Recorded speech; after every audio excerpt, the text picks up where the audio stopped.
Service in Corpus Christi has issued a severe thunderstorm warning for northwestern Webb County in south-central Texas until 7:30 p.m. Central Daylight Time.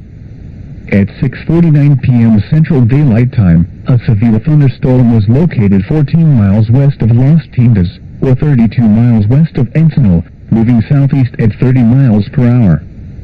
Hazard, 60 miles per hour wind gusts and quarter-size hail. Source, radar indicated. Impact, hail damage to vehicles is expected. Expect wind damage to roofs, siding, and trees. Locations impacted include Las Tintas and Columbia Bridge.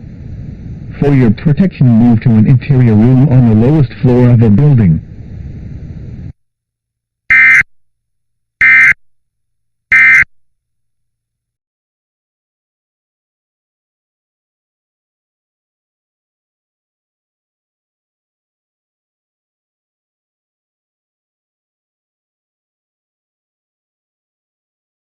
You may peek at your classmates' paper if you like.